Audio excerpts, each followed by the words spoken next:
Alhamdulillah. Alhamdulillahilladzi ja'alana min ummatin ahli sunnah wal jamaah. Wa ja'alana min ummatin sayyidina Muhammadin khairil bariyah al-mustafa bi sifatil kamaliyah. Asyhadu an la ilaha illallah wahdahu la syarikalah wa asyhadu anna sayyidana Muhammadan abduhu wa rasuluhu la nabiyya ba'dah. Allahumma shalli ala sayyidina Muhammad. Sayyidina Muhammad Al-Fatih lima ughliq wal khatim lima sabaq nasiril haq bil haqqi wal hadi ila siratikal mustaqim wa ala alihi haqqa qadrihi wa miqdaril azim amma ba'du.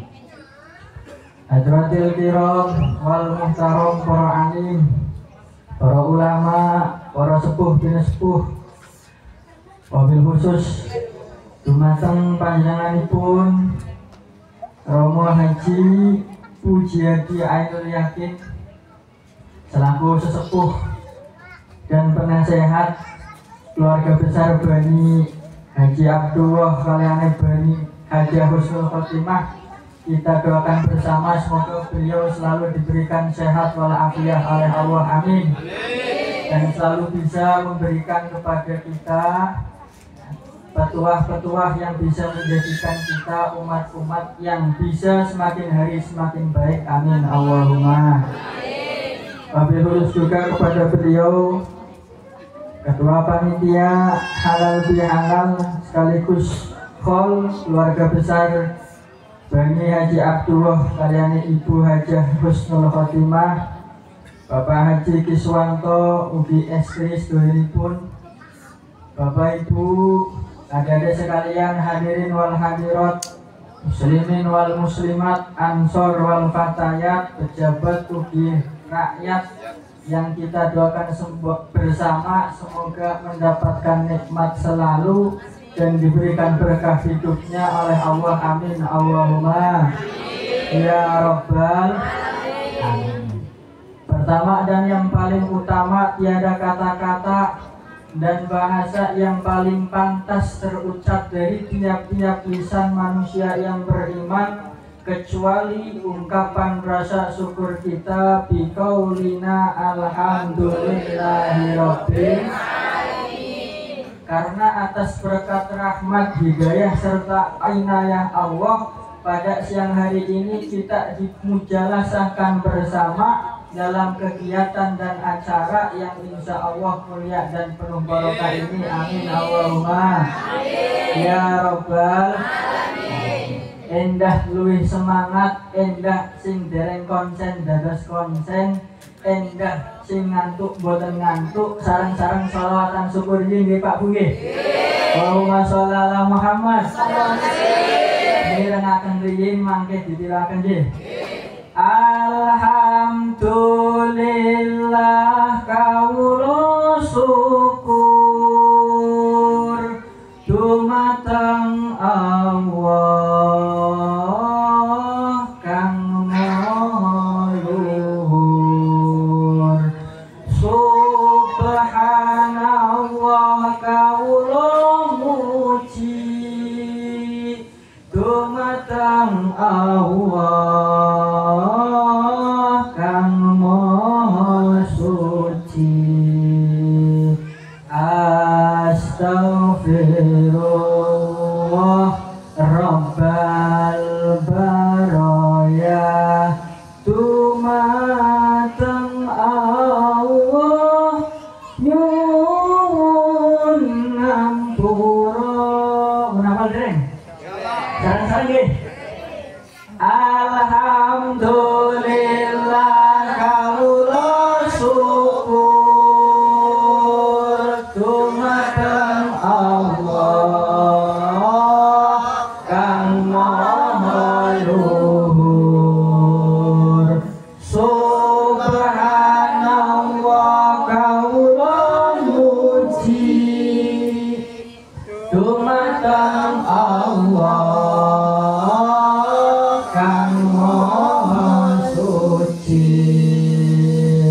dumateng Allah kang maha suci.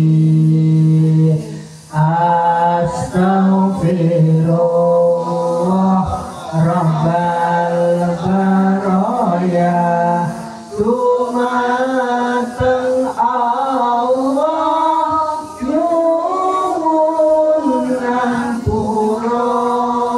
Alhamdulillah kawula syukur dumateng Gusti Allah ingkang maha luhur. Subhanallah kawula muji dumateng Gusti Allah ingkang maha suci. Astagfirullah Rabbal baraya dumateng Gusti Allah nyuwun pangampun. Salawat dan salamnya Allah akan selalu dan senantiasa kita urah limpahkan pada junjungan kita, Nabi besar kita, Nabi Agung Muhammad Sallallahu Alaihi Wasallam, satu-satunya seorang manusia, satu-satunya seorang nabi, satu-satunya seorang rasul, bahkan satu-satunya seorang pemimpin yang mampu membawa umatnya dari zaman jahiliyah menuju zaman yang penuh dengan tuntunan agama Islam. Alhamdulillah. Dengan beriringan sholawat kita berharap dan memohon kepada Allah kita semua yang hadir di sini bisa meneladani perilaku baik yang dicontohkan oleh baginda Nabi, sehingga insyaallah besok di yaumil akhir kita akan termasuk golongan umat beliau yang akan mendapatkan as-syafa'atul uzmanya besok. Amin Allahumma ya Rabbal Allahumma sholli ala Muhammad. Bapak, Ibu, hadirin, adik-adik sekalian yang dirahmati oleh Allah Subhanahu wa Ta'ala. 30 hari kemarin di bulan Ramadan, kita semua telah berusaha, kita semua telah berupaya menjalankan berbagai rangkaian ibadah, tiada lain tiada bukan hanya untuk mendapatkan ridho dan maghfirah Allah Subhanahu wa Ta'ala. Amin Allahumma. Maka kita setiap kali taraweh selalu berdoa, Allahumma ja'alna minas syuhada'i maqbulin wala taj'alna minal asqiya'i mardud. Biasanya di tengah-tengah doa kamilin itu diselipin doa Allahumma ja'alna minal syuhada'i maqbulin.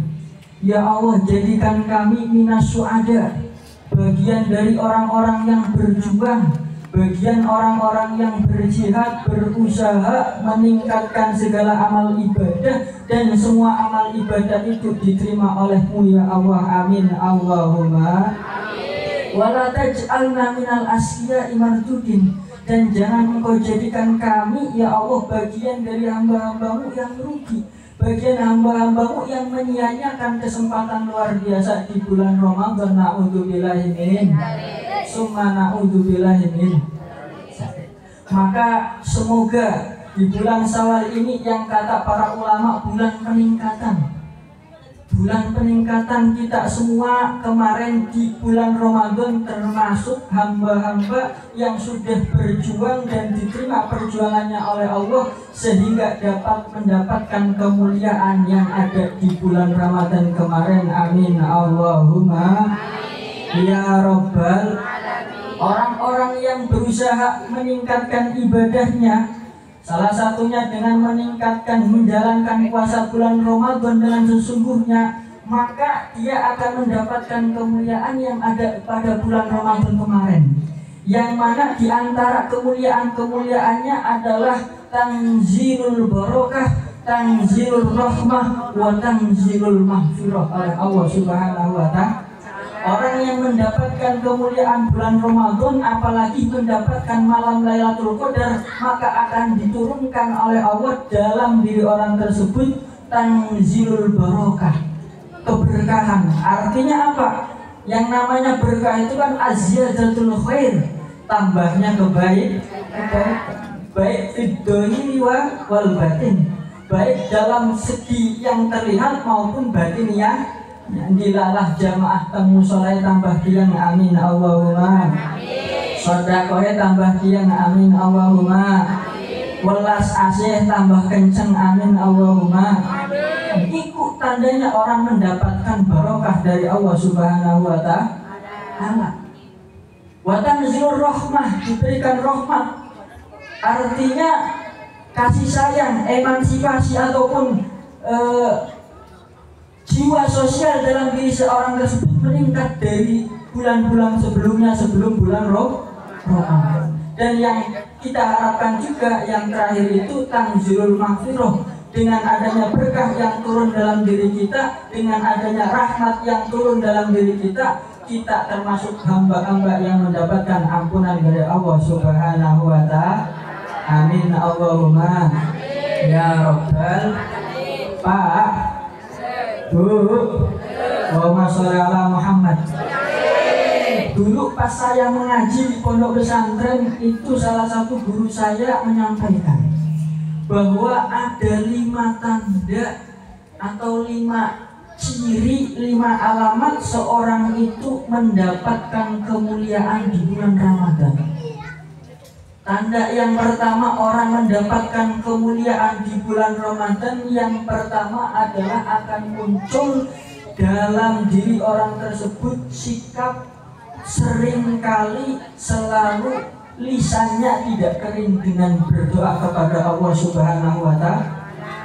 Muncul dalam diri orang tersebut rasa ingin selalu kembali, ingin selalu bertobat kepada Allah Subhanahu wa ta'ala.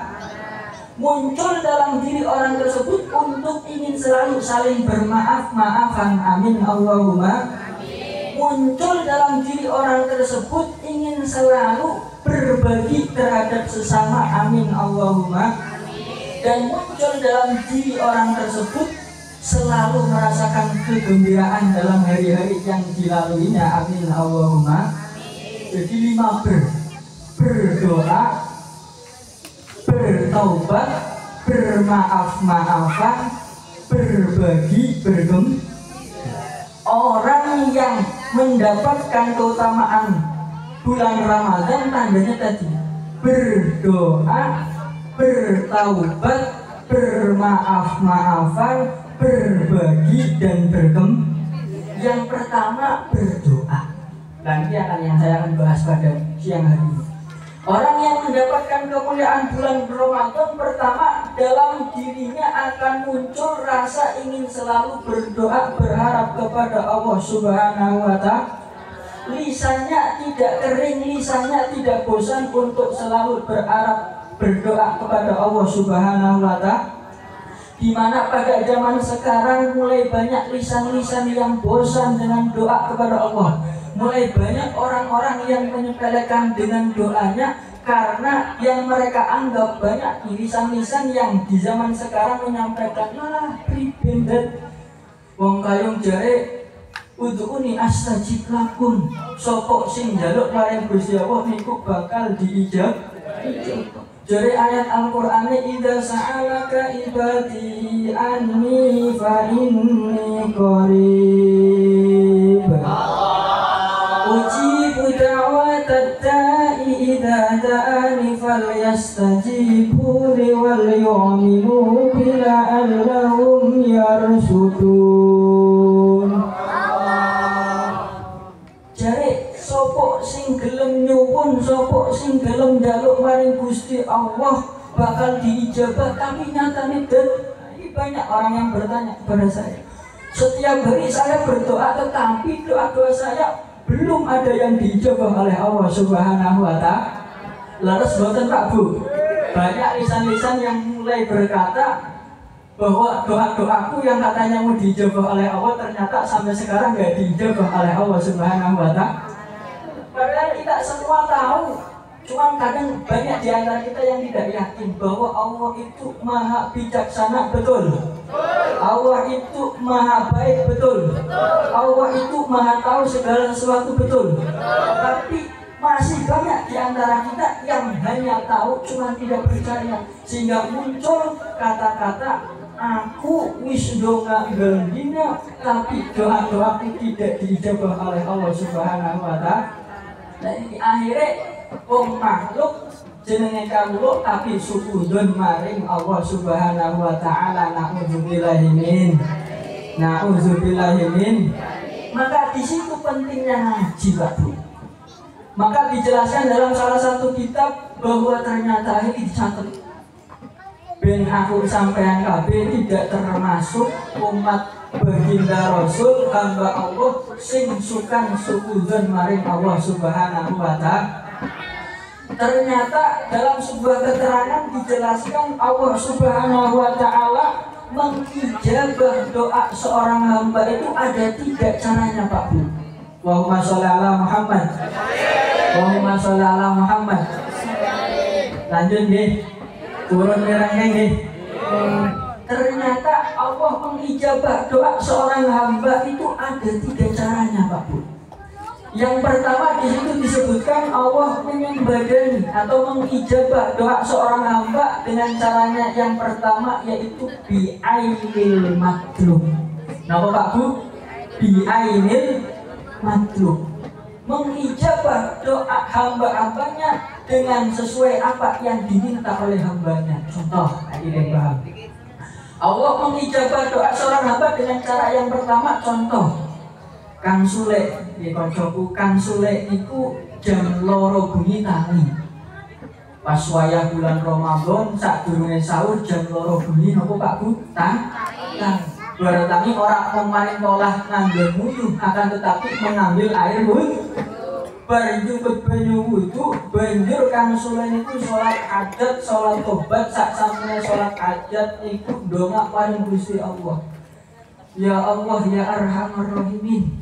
Ya Allah panjenengan ingkang Maha Rahman, panjenengan ingkang Maha Rahim, yang panjenengan benar-benar pangeranku Gusti Allah di bulan yang mulia ini, di malam yang katanya mustajabah kali ini, mbok yo toh Gusti, kula niku pengin usaha, mbok yo toh paringi arto 10 juta ben kula saged bisa modal kanggo usaha.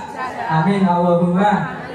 Ternyata esok harinya datang menemui Kang Sule seseorang yang tiba-tiba tiada angin tiada badai memberikan uang 10 juta. Amin Allahumma.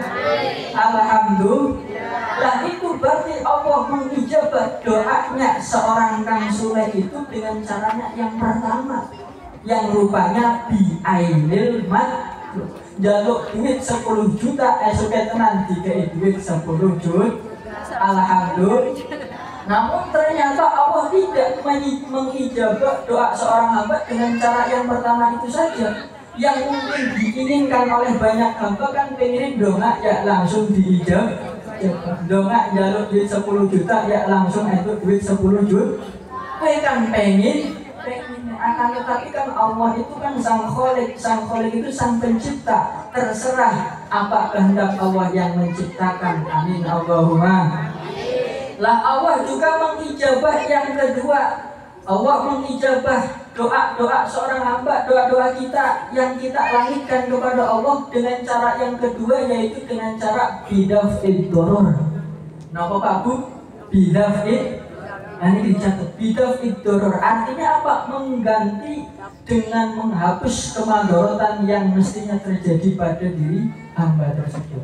Contoh, si fulan, kita sebut namanya si fulan. Si fulan itu dalu-dalu tangi sholat hajat donga paling Gusti Allah. Ya Allah, montore kula niku wis bret-bret.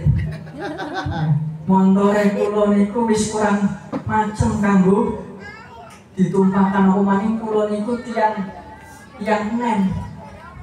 Yang bisa ya motor asranya aku kayak diganti motor fiction apa motor CBR sih.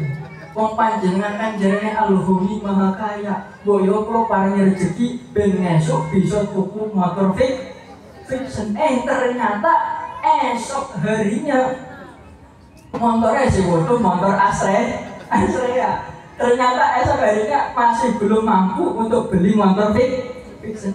Barangkali Allah ini mengijabah dengan caranya yang kedua yaitu dengan bidaf'id doror. Sing maune di Lauhil Mahfuz. Lauhil Mahfuz itu tempat untuk pencatatan segala skenario kehidupan seluruh makhluk yang ada di dunia. Itu namanya apa Bu? Lauhil. Dicatatnya oleh Allah itu sejak zaman yang namanya zaman azali, zaman sebelum diciptakan segala sesuatu. Wa fi riwayatin, dalam sebuah riwayat disebutkan bahwa skenario kehidupan seluruh makhluk yang ada di alam semesta termasuk pulau panjenengan Pak Bu niku sampun dicatat oleh Allah sebelum bumi dan langit diciptakan, 500 tahun sebelum bumi dan langit diciptakan. Pada zaman azali di Lauhil. Kembali ceritanya si Fulan tadi. Ternyata di Lauhil Mahfuz itu sudah ada catatan bahwa hari Kamis bulan Mei, bulan April, bulan April niku si Fulan wis ana catatan arep kecelakaan sing biayane nganti puluhan juta. Akan tetapi berkah si Fulan mau bengi pas dinten Rebo malam Kamis niku ndonga, ya mau Gusti Allah niku ngijabah doane si Fulan itu dengan cara yang kedua. Takdir ataupun skenario hidup yang tadinya mau kecelakaan dihapus oleh Allah. Dan ini orang sido kecelakaan. Amin. Alhamdulillah. Alhamdulillah. Karena untuk apa kita punya banyak harta, untuk apa kita punya banyak uang kalau kita dalam keadaan sakit dan tidak bisa untuk menikmatinya. Betul? Maka nikmat yang paling luar biasa di samping kalau dalam hadis adalah sabar yang diberikan oleh Allah adalah diberikan sehat walafiat. Amin Allahumma. Lah niku yang kedua, bidafid doror, dengan cara Allah ijabah doa kita cuman diganti untuk menghilangkan takdir buruk yang semestinya terjadi nggak jadi terjadi. Amin Allahumma. Yang ketiga, Allah mengabulkan doa seorang hamba itu dengan cara bil akhirah. Artinya mengabulkan doa-doa kita yang semasa itu di dunia belum sempat Allah ijabah diganti oleh Allah nanti di akhirat. Amin Allahumma. Cuman kan orang sekarang pinginnya sing instan nanti anak mie jenenge mie instan. Pinginnya sing instan. Makanya di situ dalam keterangan juga disebutkan ada hikayah, nanti ada seorang hamba yang dipanggil oleh Allah. Malaikat niku nimbali maring si abid itu, wahai hamba Allah, engkau dipanggil oleh Allah. Setelah menghadap kepada Allah, singkat cerita, Allah berikan berbagai macam pemberian. Ibarat kata diberikan rumah yang banyak banget, kendaraan yang banyak banget, harta, uang yang banyak banget. Akan tetapi setelah diberikan pemberian yang banyak-banyaknya itu, si abid itu malah melongo, bingung. Akhirnya matur karo Gusti Allah, ya Allah, saya tidak menginginkan semua pemberian ini. Yang saya inginkan hanya keselamatan dan ridho darimu. Tapi kenapa engkau berikan berbagai macam pemberian ini? Akhirnya Allah sampaikan kepada hamba tersebut, wahai hambaku, ini adalah permintaan-permintaanmu semasa hidup di dunia yang belum sempat saya berikan kepadamu. Maka disinilah, di akhirat inilah saya berikan semuanya. Maka sungguh Allah itu la yukhliful mi'ad, tidak akan pernah suloyo, tidak akan pernah mengingkari segala janji yang telah disampaikan oleh Allah Subhanahu wa ta'ala. Maka dari itu mulai sekarang jangan sampai lagi terbesit dalam diri kita masing-masing suudzon kepada Allah kalau doa-doa kita belum sempat diijabah oleh Allah Subhanahu wa ta'ala. Barangkali tidak dengan caranya yang pertama langsung instan, ya mungkin caranya yang kedua. Barangkali tidak cara yang kedua, yang mungkin dengan caranya yang ketiga. Amin Allahumma. Ya Rabbal Allahumma sholli ala Muhammad.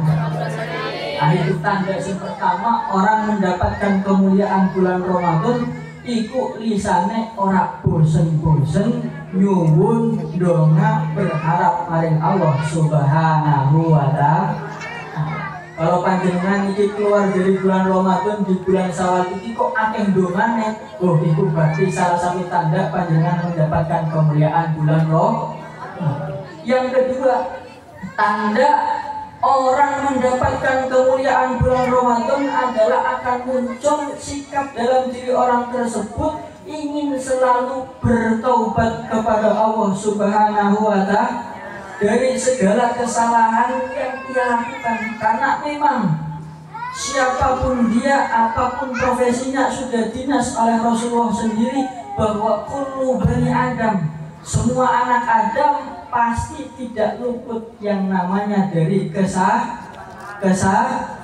Akan tetapi kata Rasul, wa khairul khata', sebaik-baik orang yang bersalah adalah at-tawwabun, mereka yang mau kembali, mereka yang mau meminta ampun kepada Allah Subhanahu wa ta'ala. Sarang-sarang istighfar. Astaghfirullah Rabbal baraya, astaghfirullah minal khotaya, astaghfirullah Rabbal baraya, astaghfirullah minal khotaya.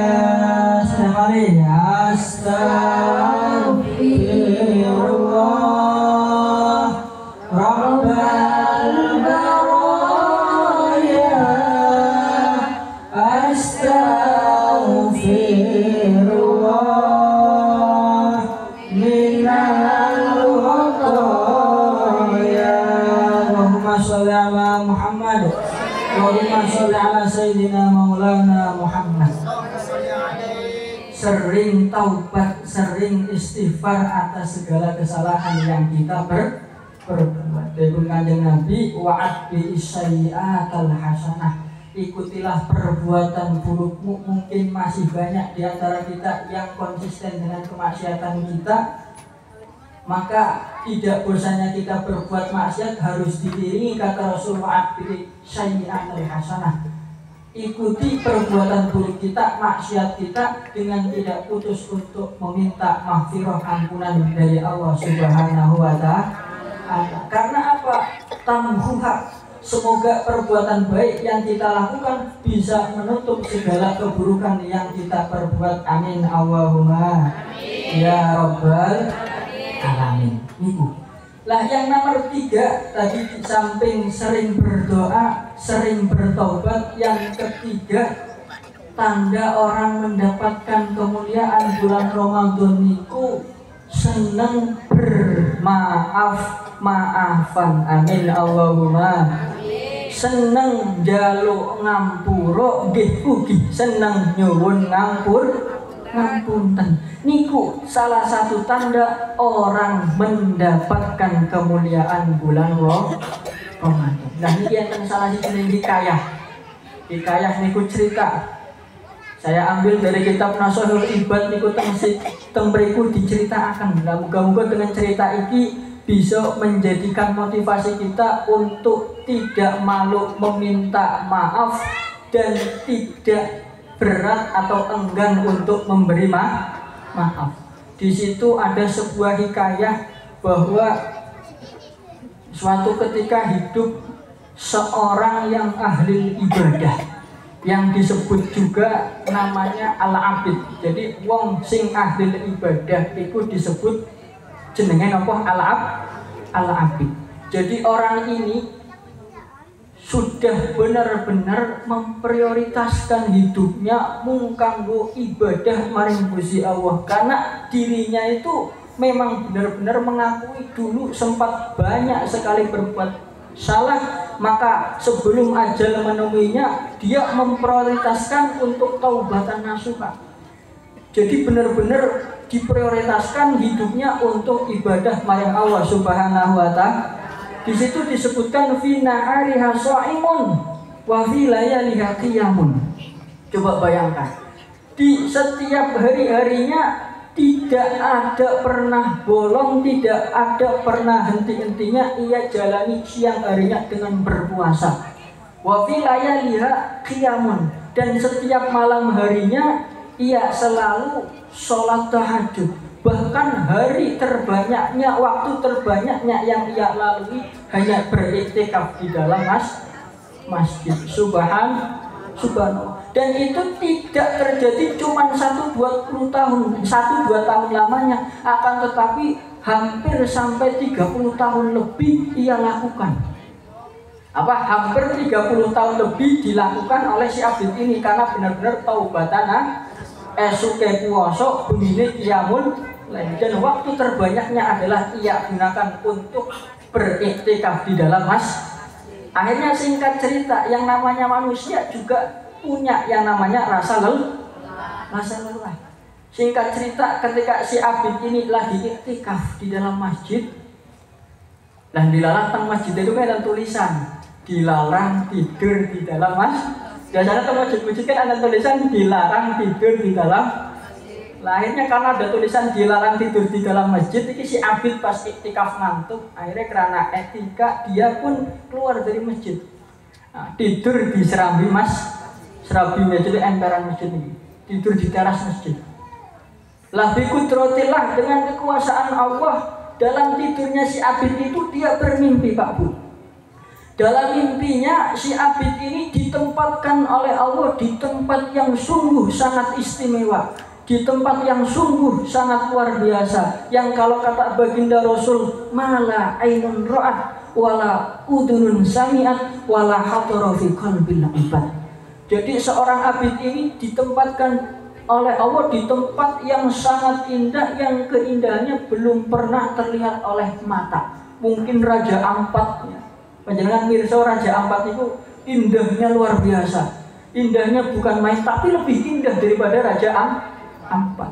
Keindahan yang belum pernah terlihat oleh mata, belum pernah terdengar oleh telinga, bahkan keindahan yang belum pernah terbesit dalam hati seorang hamba. Intinya ditempatkan di tempat yang sangat luar biasa. Karena ditempatkan yang sangat luar biasa istimewa, akhirnya si abid ini sujud syukur, Pak Bu. Napa sujud syukur maring Gusti Allah karena bersyukur ditempatkan yang sangat luar biasa. Tapi ternyata setelah bangun dari sujud syukurnya, dia menghadapkan kepalanya ke atas, dia melihat sesuatu yang sangat mengherankan, Pak Bu. Melihat sesuatu yang sangat mengherankan. Coba kira-kira apa yang dilihat oleh si abid ini? Allahumma sholli ala Muhammad. Allahumma sholli ala Muhammad. Kok sesuatu itu mengherankan? Kira-kira yang dilihat apa? Ternyata, Pak Bu, di situ disebutkan yang dilihat oleh si abid ini ketika menghadapkan kepalanya ke atas, dia melihat saudaranya, Pak. Saudaranya yang semasa hidup di dunia yang hanya ia lihat wong gaweane angon wedhus, Pak Bu. Napa gaweane wong angon? Banyak waktu dihabiskannya hanya untuk mengembalakan. Nggih nderek majelis takliman tapi telat. Nggih nderek salat jamaah tapi kadang seringnya jadi makmum masuk telat.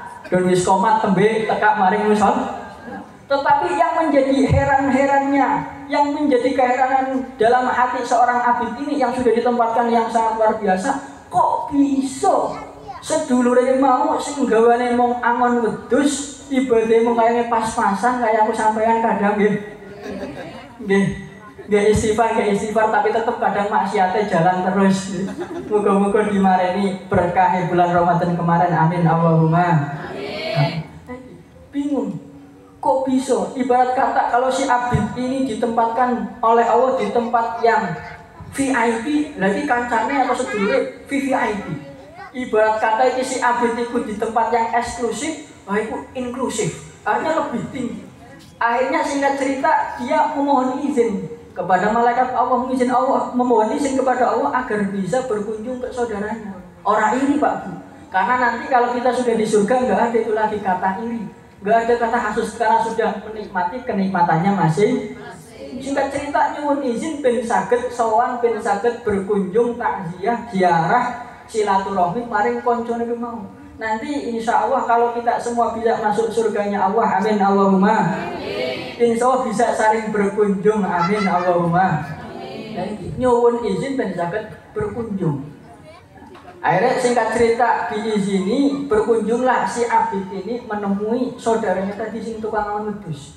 Yang mana tiada lain tiada bukan tujuannya yang ingin bertanya kok bisa nanti Gusti Allah memberikan derajat, memberikan kenikmatan yang jauh lebih istimewa dibandingkan dirinya yang padahal semasa hidup di dunia wong gaweane aman wedhus. Nah ini singkat cerita sudah berkunjung lagi si Abid ke tempatnya saudaranya tadi yang pengembala itu. Singkat cerita sakwise ngobrol-ngobrol, assalamualaikum, tanya kabar dan sebagainya. Akhirnya di tengah-tengah perbincangannya ini si Abid tanya, ngapunten ya ahi, wahai saudaraku, mohon maaf bila mana pertanyaan saya ini tidak sekecok, tidak baik. Tetapi saya ini penasaran, ngapunten kok bisa sing katone sampeyan semasa hidup di dunia tak sawang-sawang gaweane sampean kok ngangon wedhus. Tak sawang-sawang gaweane sampean kok ngangon nggih sampean maju takliman tapi maning-maning telat. Puasa ya kadang bolong-bolong. Puasa ya kadang bolong. Salat jamaah yang mesti kadang telat. Tapi kok bisa Gusti Allah maringi kemuliaan, maringi pemberian yang sangat luar biasa kepadamu, melebihi pemberian yang Allah berikan kepada saya, yang saya ini sungguh sudah memprioritaskan hidupku untuk beribadah kepada Allah. Wow, kan disampaikan yen esok puasa, yen bengi qiyamul lail, salat tahajud, dan hampir waktu-waktunya dihabiskan untuk beriktikaf di dalam tapi tetap kalah kalau sampean sing wong katone tak sawang gaweane aman Saya singkat cerita dengan tersimpu malu biasa. Wong sing soleh itu biasanya tawadhu Pak Bu. Tidak mau memperlihatkan amalnya. Ya orang kalau soleh itu tawadhu, orang gagah-gagahan. Orang aku ngimami tarawih full, aku puasa ora bolong, aku ya. Orang soleh termasuk sahabat-sahabat Rasul yang soleh yang mendapatkan keistimewaan itu biasanya orangnya tawadhu, artinya tidak senang memperlihatkan amalnya. Singkat cerita disampaikan oleh si pengembala tadi kepada temannya si Abid, wahai saudaraku, ketahuilah sungguh tidak ada amal istimewa yang saya lakukan semasa hidup di dunia. Semasa saya hidup di dunia, amal yang saya perbuat ya apa yang kau lihat. Gawean aku ya bener aman wedhus. Gawean apa aman wedhus. Ya kula majlisan kadang telat, ya kula jamaah kadang telat. Akan tetapi wahai saudaraku, barangkali satu sikapku ini, barangkali satu tingkahku ini menjadikan Allah lebih cinta kepadaku dibanding dirimu. Masalah ala Muhammad. Kira-kira sikap apa? Tambah penasaran dan sikap pribadi. Barangkali satu sikapku ini menjadikan Allah lebih cinta kepadaku daripada sampean. Napa rupane sikapnya? Ketahuilah wahai saudaraku, semasa saya hidup Allah berikan saya penyakit. Saya tidak pernah meminta kepada Allah, ya Allah sembuhkan penyakit saya. Ketika saya dizolimi oleh teman saya, saudara saya tidak pernah meminta kepada Allah, ya Allah hentikan kedolimannya, balas kedolimannya, enggak pernah. Ketika saya hidup di dunia tidak punya uang, orang pernah aku njaluk paring Gusti Allah, ya Allah paringi duit, ya Allah paringi rezeki, enggak. Artinya apa? Saya sudah menanamkan dalam diri saya, kata si pengembala ini, saya yakin, saya qanaah benar-benar bahwa segala apa yang terjadi dalam hidup saya semua sudah disempurnakan oleh Allah Subhanahu wa Ta'ala. Dan saya yakin, saya percaya Allah itu tidak akan pernah salah, Allah itu tidak akan pernah keliru dari segala apa yang dikehendaki. Artinya si Abid ini ternyata qanaahnya luar biasa kepada Allah. Dan satu amalan lagi yang dilakukan oleh hamba ini tidak pernah terlewatkan dalam hidupku, dalam malam-malamku sebelum aku tidur. Pasti saya selalu mengadahkan kedua tangan saya kepada Allah dan berdoa dua perkara. Nah ini barangkali doa ini bisa kita amalkan bareng-bareng. Amin Allahumma. Doanya singkat. Barangkali doa ini bisa kita amalkan dan muncul qanaah rasa nrimonan teng manahe kula panjenengan sedaya. Amin Allahumma. Jadi doanya singkat Pak Bu. Ternyata doanya si pengembala ini mau saurunge turu mesti doa, ya Allah, Antal Arhamur Rahimin, Anta Ghafurur Rahim. Intinya muji-muji bareng Gusti Allah dhisik. Karena ketika kita mau meminta kepada Allah itu dianjurkan untuk menyebut asma-asma Allah yang baik. Ya Allah, Anta Arhamar Rahimin. Engkau zat yang maha pengasih, yang maha pengasih daripada maha pengasih yang lain. Anta Ghafurur Rahim. Engkau maha memberikan maaf, maha pengampura. Di banyak orang yang maha pemaaf, tapi engkau lebih maha pemaaf. Itu dua, asma-Nya cuma dua. Ya Allah, sungguh saya telah mengampuni atau memaafkan kesalahan siapapun dan apapun bentuk kesalahannya. Nah itu doa nih. Doa Anta Arhamur Rahimin wa Anta Ghafurur. Saya ngomong harus ya Allah, ya Allah, sungguh saya telah memaafkan kesalahan siapapun dan apapun bentuk kesalahannya. Subhanallah. Lah ternyata gara-gara doa singkat ini muncul qanaah dalam dirinya sehingga dia bisa mendapatkan kemuliaan melebihi saudaranya yang sudah memprioritaskan hidupnya untuk beribadah kepada Allah Subhanahu wa Ta'ala. Mendengar perkataan sahabatnya itu tadi, saudaranya tadi, iki si Abdul mau sing wis beribadah puluhan tahun lamanya mau bisa nangis. Sebab dia ngerasa dalam hatinya astagfirullahaladzim. Mungkin memang tidak bosan-bosannya saya beriktikaf di dalam masjid. Mungkin memang tidak henti-hentinya saya qiyamul lail. Mungkin memang tidak henti-hentinya saya berpuasa di siang hari. Tapi seringkali masih muncul dalam diri saya tidak menerima dari apa yang sudah engkau putuskan. Yang diberikan sakit, ya mesti jaluknya ben cepet mari, yang orang ada duit nih jaluknya ben entuk tuh, yang didolim nyaring tangganya sedulur mesti pengen ben cepet-cepet kedolimannya dibalas dari Gusti. Lain istighfarnya ternyata. Maka itu, semoga dalam hati-hati kita terlalu terbesit, terlalu muncul sikap untuk saling memaaf-maafkan. Amin Allahumma ya Rabbal alamin. Niku senang berdoa, senang bertobat, senang bermaaf-maafan. Yang nomor 4, tanda orang mendapatkan kemuliaan bulan Ramadan adalah muncul dalam dirinya sikap untuk senang berbagi kepada sesama. Amin Allahumma ya Rabbal. Baik berbagi tentang bentuk kebahagiaan batiniah maupun bentuk kebahagiaan dohiriyah. Amin Allahumma ya Rabbal. Lah niku seneng awehan, seneng awehan. Maka di situ disebutkan salah satu sikap atau sifat ciri orang muttaqin yang mendapatkan mahfirah Allah dan berujung dengan surga. Yang ayat ini seringkali dibacakan pas momen-momen halal seperti ini. Wasari'u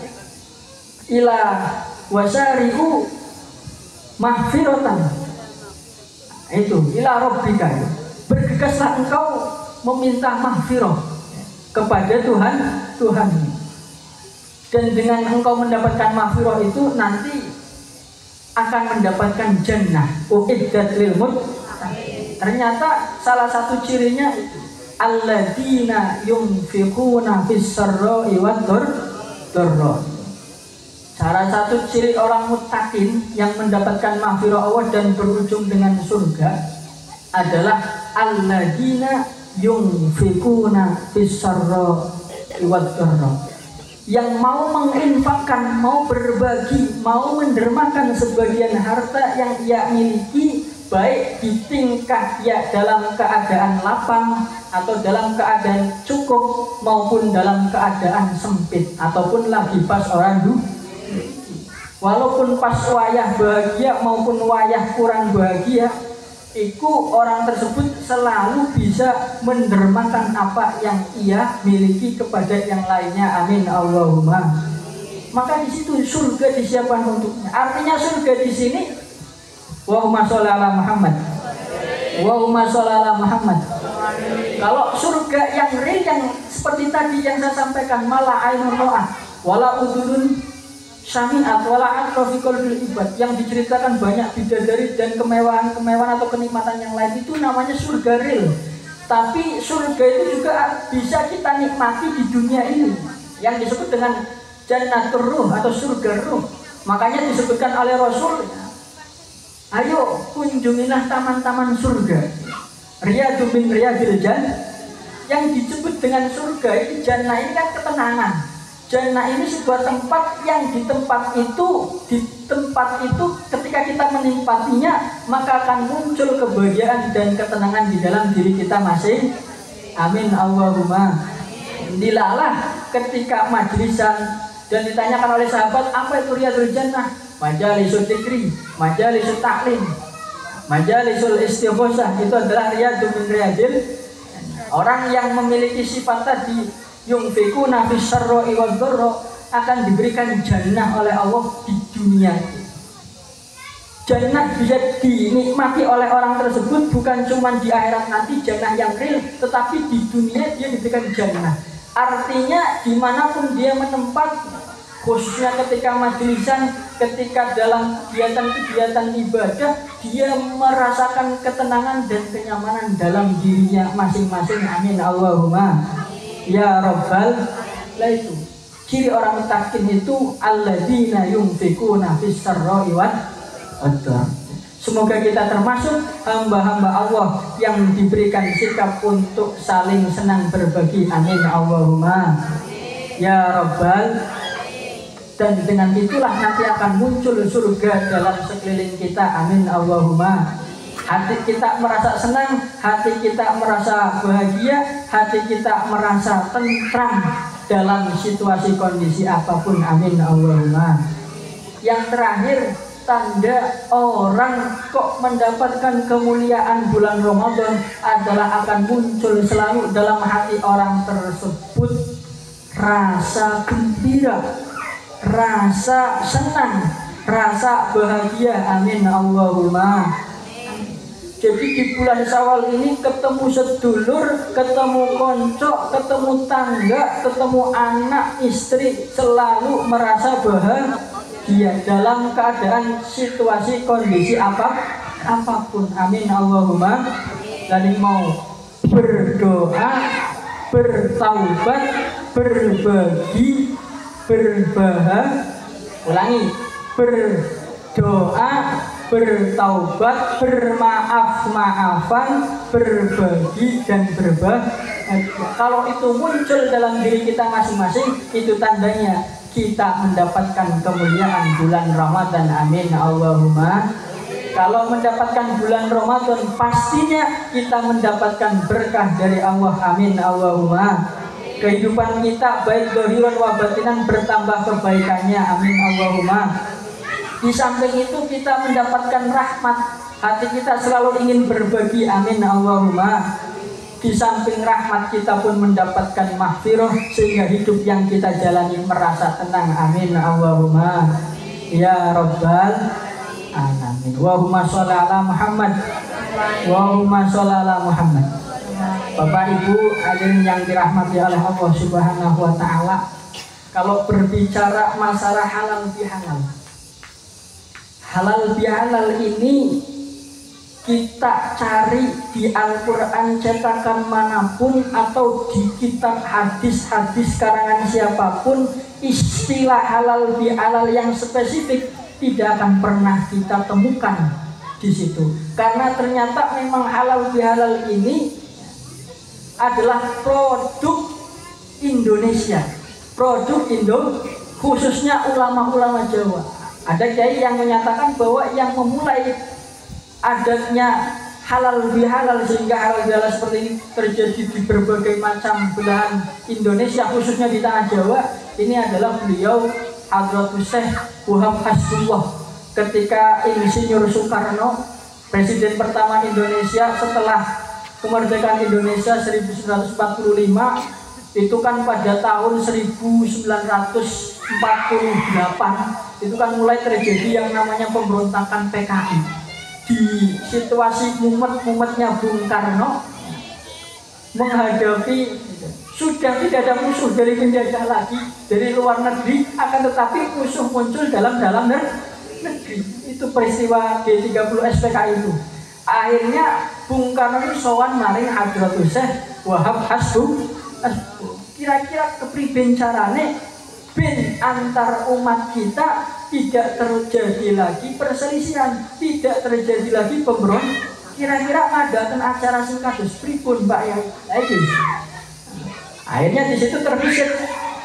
Dan yang namanya Ki Haji Washabua ini di samping ilmunya yang luar biasa, karomah-karomahnya yang luar biasa, juga beliau termasuk ulama yang kreatif. Ulama yang kreatif. Sesepuh NU, pendiri NU juga beliau. Maka disampaikan oleh beliau bahwa Washabua sing bae Pak Presiden dikumpulaken tokoh-tokoh negara, tokoh-tokoh agama dikumpulaken nang istana, lah bar kowe diadakan forum silaturahmi. Akhirnya mendengar seperti itu, Presiden Soekarno sanjang hari bahwa Washabua sing jenenge ngumpulaken masa niku sulit, sing jenenge akan ngumpulaken niku sulit. Ini mau dijadikan forum silaturahmi. Lah silaturahmi kan biasa Mbak Wahab lho. Sing jenenge silaturahmi biasa. Lah kira-kira apa yang bisa untuk mengemas kegiatannya seperti apa ben seakan-akan orang menonton kegiatan silaturahmi. Akhirnya terbesit dalam lisan Mbah Wahab Hasbuh istilah itu halal bi halal. Yang dulu istilahnya halalun bi halal.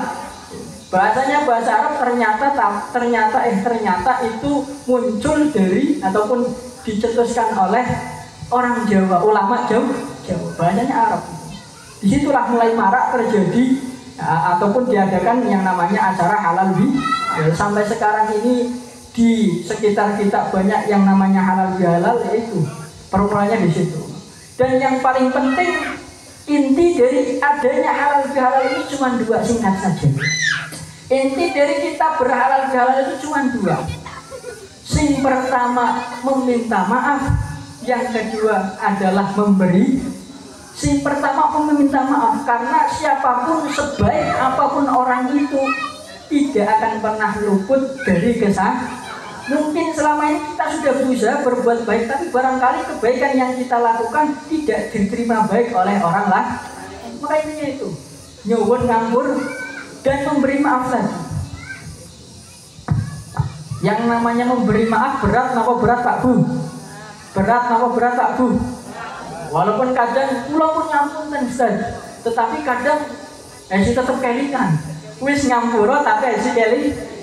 Maka Allah janjikan itu bagi orang yang wal afina anin nas, ayat terakhirnya tadi, maka diberikan hadiah yang namanya jannah.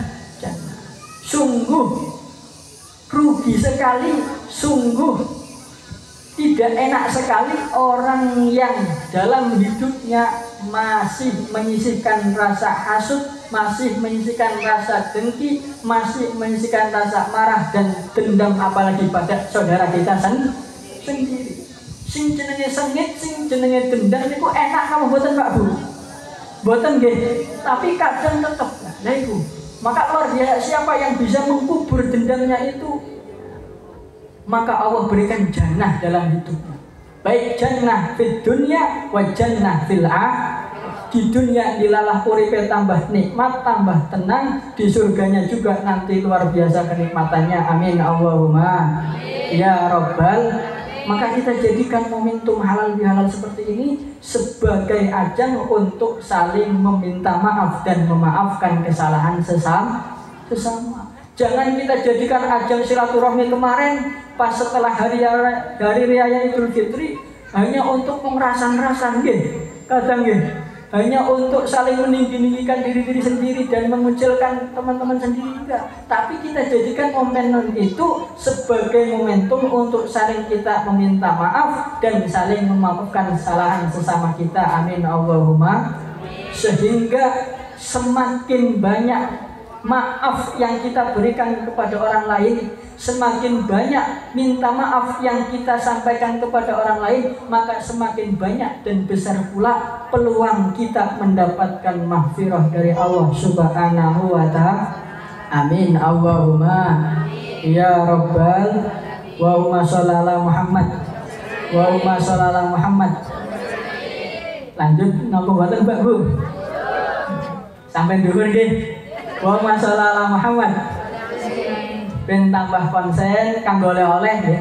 Niki selawatan dhewe nggih. Sarang-sarang salawatan dia nggih. Allahumma sholli ala Muhammad. Allahumma sholli wa sallim ala sayyidina wa maulana Muhammadin adada ma fi ilmillahi sholatan daimatan bidawami mulkilahi. Sarang monggo. Allahumma sholli wa sallim ala sayyidina wa maulana Muhammadin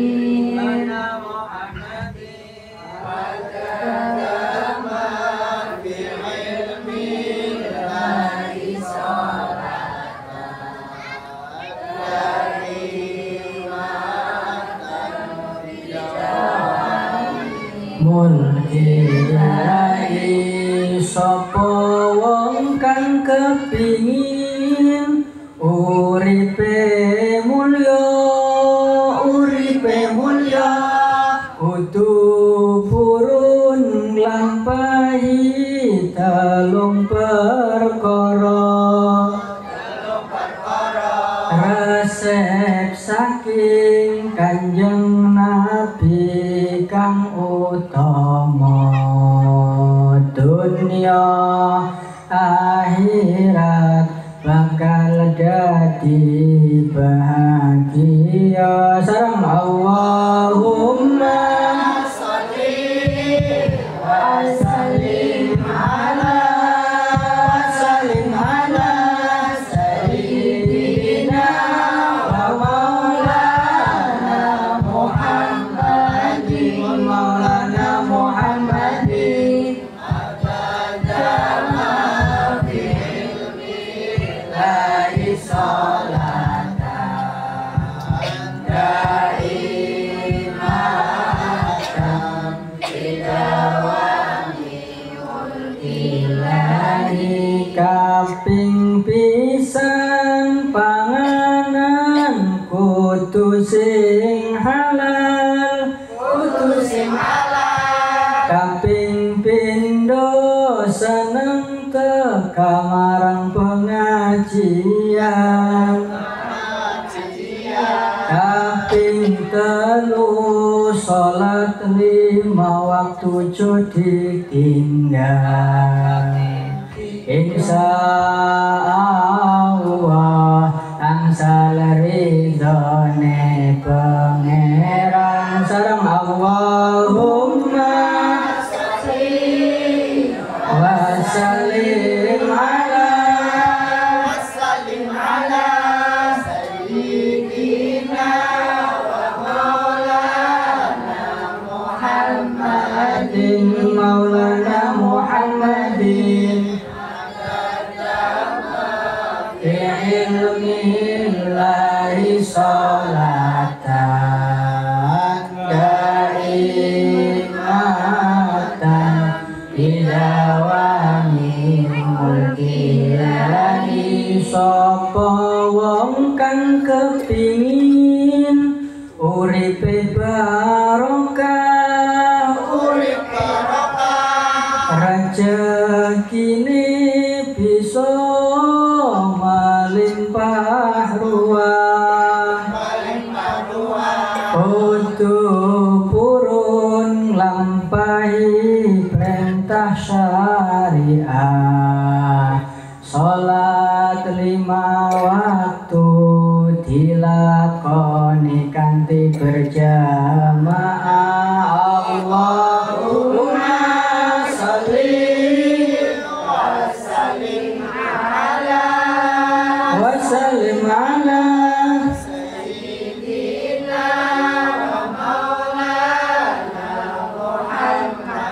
wa maulana Muhammadin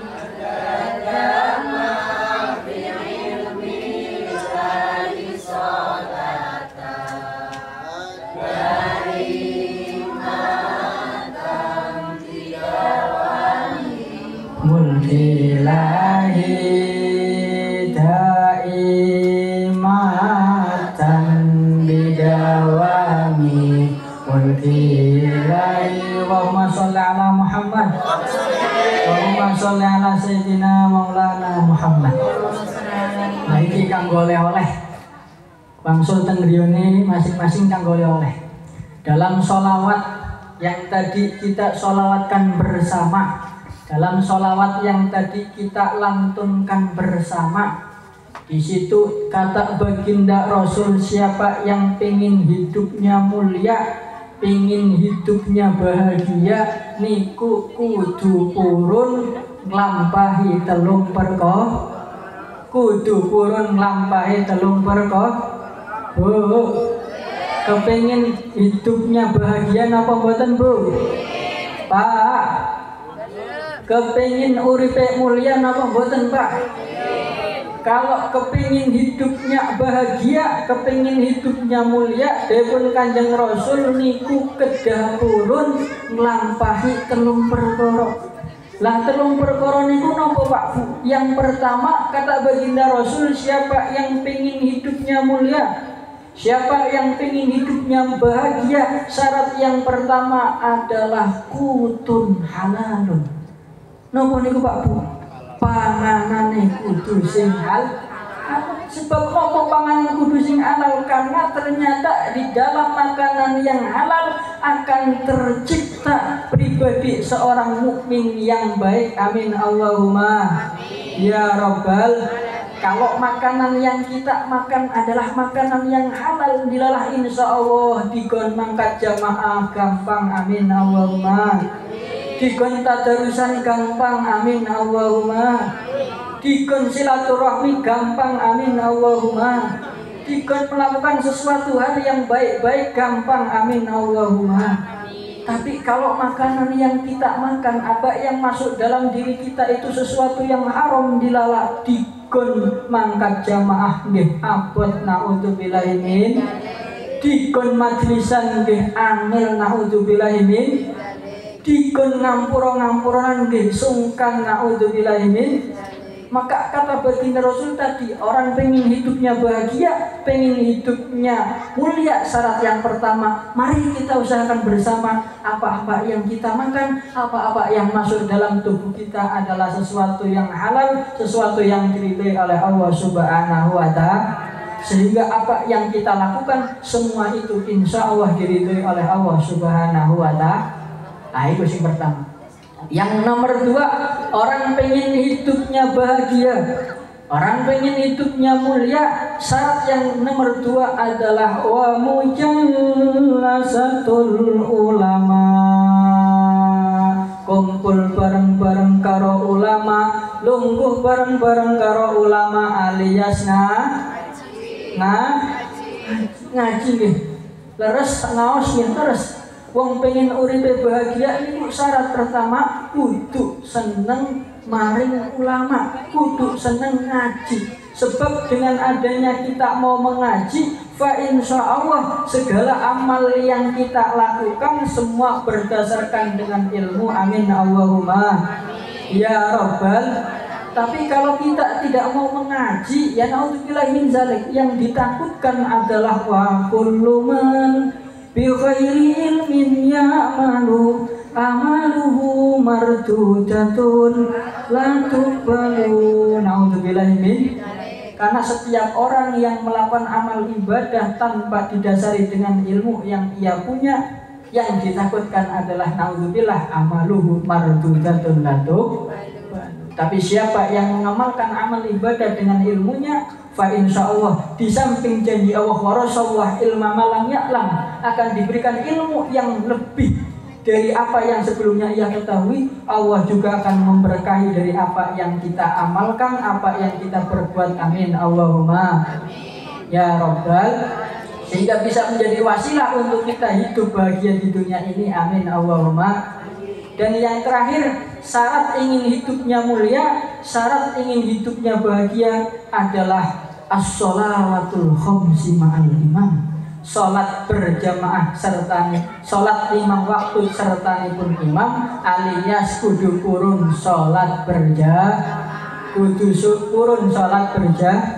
karena salah satu kemanfaatan atau keutamaan sholat berjamaah dalam sebuah riwayat disebutkan di situ ada peluang besar untuk sholat kita bisa diterima oleh Allah Subhanahu wa Ta'ala. Maka monggo sing pengin uripe mulya, sing pengin uripe bahagia, monggo kudu kurung dilatih awak dhewe ben saged nglampahi tulung perkara niki. Barang-barang diusahakan supaya apa yang masuk dalam diri kita adalah makanan-makanan yang halal. Amin Allahumma. Barang-barang monggo sarang-sarang seneng mangkat majelisan, seneng mangkat pengajian. Amin Allahumma. Barang-barang seneng mangkat jamaahan sholat. Amin Allahumma ya Rabbal alamin. Sehingga dengan itu bisa menjadi wasilah kita mendapatkan hidup yang mulia dan bahagia birahmatika ya arhamar rahimin. Amin Allahumma ya Rabbal alamin. Untuk menutup monggo sarang-sarang kita munajat kalian nyuwun dumateng Gusti Allah sarang-sarang nggih kanthi ikhlas, kanthi manah sing dihadirkan dan menghadapkan kedua tangan ke atas seraya meminta kepada Allah Subhanahu wa Ta'ala. Sarang derakan Allahu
Bapak Ibu hadirin yang dirahmati oleh Allah Subhanahu wa Ta'ala, mungkin demikian yang dapat saya sampaikan.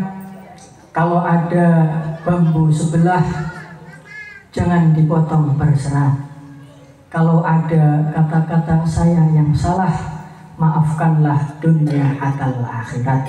Karena apa? Waqad yurja li jarhi sayfil bur'u wala bur'u lima jarahal lisan. Kalau pedang lukai tubuh masih ada harapan untuk sembuh, tapi kalau lisan lukai hati, hendak kemana obat mesti dicari. Gadis cantik Siti Aisyah jangan disentuh sebelum dinikah. Wabillahi taufiq wal hidayah waridha wal inayah. Assalamualaikum warahmatullahi wabarakatuh. Waalaikumsalam warahmatullahi wabarakatuh.